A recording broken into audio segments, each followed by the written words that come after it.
What's going on, guys? Welcome back to the channel. You saw the thumbnail and the title. I'm actually very excited. Richard Herpen's House Precious Liquid. We've got salt and pepper here. I didn't know it was limited edition.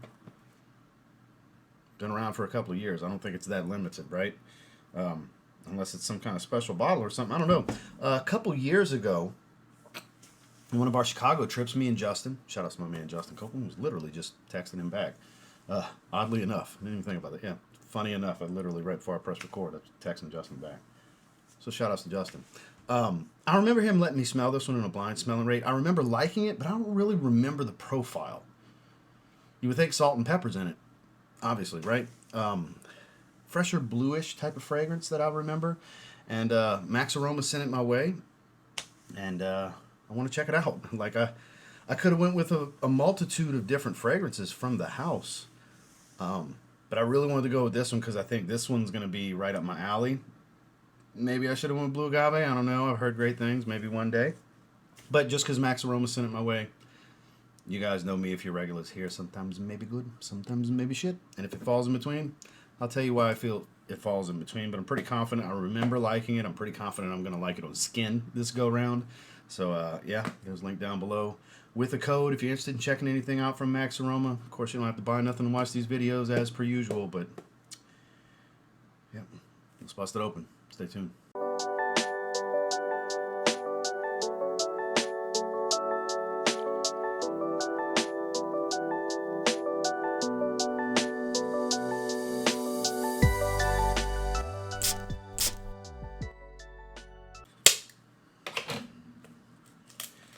All right, let's see what's shaking pork chops and bacon over here. That cellophane is on there, huh? Lord. Put that to the side. We've got this pull-out, slide-out style box. Sucker's difficult. Those bottles are nice. I want to say Justin also had me try Oud Royale. And is it Royal Tobacco? Is that another one? I don't remember. But I remember Oud Royale. We definitely tried. I remember liking that one. The dry down, I remember, got really good on that one. All right.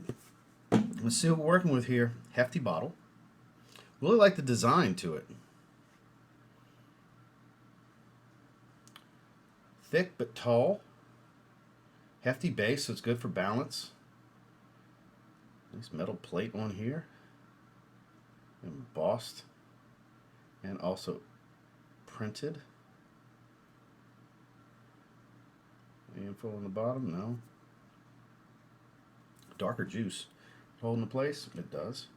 Doesn't click, but it still holds pretty strong. Atomizers lined up. Always a nice little touch. Really wide mist. That is salty. Like seaweed salty. Yeah, that's got a seaweed aquatic saltiness. Okay. It's a blue aquatic. A little dry pepper. A dry peppered spice, something drying it out a little bit. That's got to be like some kelp or some seaweed or something like that. It can't just be a salt note or a sea salt note. It smells like seaweed. It definitely smells like some seaweed. It's not like mind-blowingly good, but it's really pleasant. It's better than the other recent kind of seaweed salty aquatic I tried by a little bit, more for Antigua Bay, which again, it's actually very good. It just didn't blow me away. I kind of feel like that with this one, where it's very good. It's not blowing me away. But I do think it's better than that one, though. I like the seaweed-heavy fragrances. And this has a more natural, kind of bitter, salty kelp type of smell to it. Like washed up on the beach seaweed. A little sun-dried, maybe. That's why it's kind of slight dryness to it. That's what I'm thinking. That's the way I would describe it. Like seaweed / kelp that's washed up on the beach and has been kind of sitting in the sun drying out a little bit. It's just a little bit of spice. You can tell it's pepper. It's black pepper. That is nice. A little green. I like that. Probably gonna wear this today. I don't have anything slotted for today. Let's pull up old Parfumo.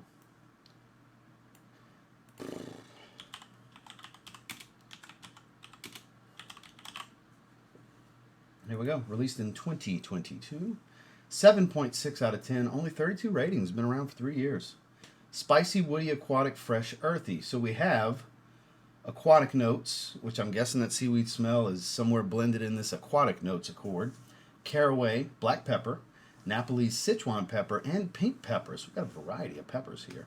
Bergamot, carrot seed. That might be what's drying it out. That's probably what's doing it, the carrot seed.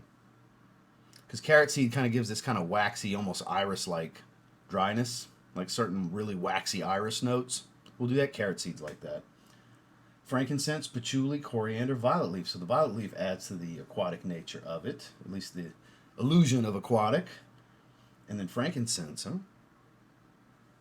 Not really all that smoky right now. And it's not as spicy. Like, it's spicy, but it's not like tickle your nose, make you want to sneeze level of spice. There's not a heightened level of sweetness. The pink pepper is the only thing here that would really add any sweetness, so that makes sense. It's not real sweet, because that's kind of the only thing that would provide any. Earthy. Yeah, I agree. Earthy being the fifth main accord. Spicy, woody, aquatic, fresh, earthy. I would go aquatic, fresh, spicy, earthy, woody.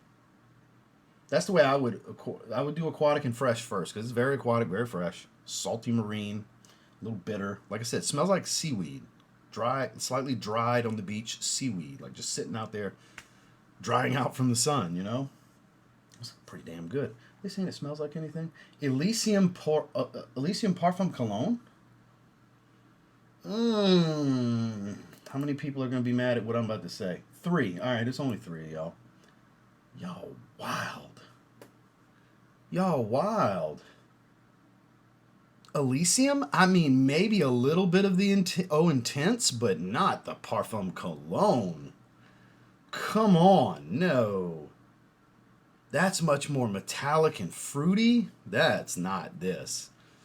No, this is definitely more of a perfume enthusiast kind of fragrance, though. It's not. While there's an appeal to it for being an aquatic, a peppered aquatic. That just sounds appealing, right? The quality of the oils, the way it's blended, like I said, this kelpy type of smell lends it to being a bit more authentic smelling. So that's more niche crowd, which it's a niche fragrance. Yeah, this is, I guess, mass appealing for the enthusiast. It's not typical designer mass appeal or, typical blue fragrance mass appeal. This one's an interesting fragrance. This one's it's pretty damn good. It's getting better by the moment. I do like it more than that one. I think first impressions rating, this is a strong 8.25 for me. It's a great fragrance. It doesn't blow me away. It can't even touch the 9 out of 10 rating. I always preserve 9 out of 10 or better. For the stuff that's like, oh my God.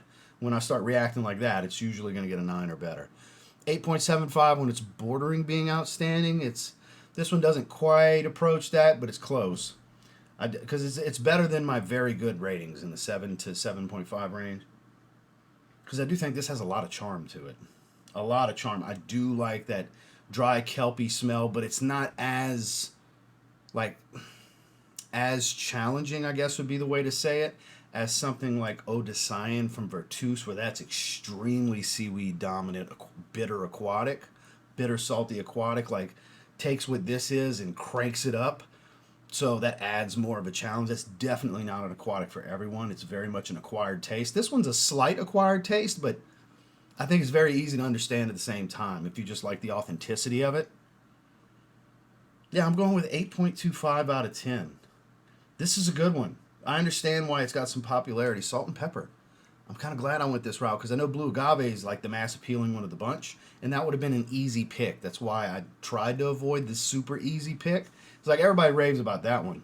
I remember liking this on a test strip. I'm going to go with this one. I'm glad I did. Do 2 sprays, kind of test it while I'm at the gym, and we'll refresh later in the day.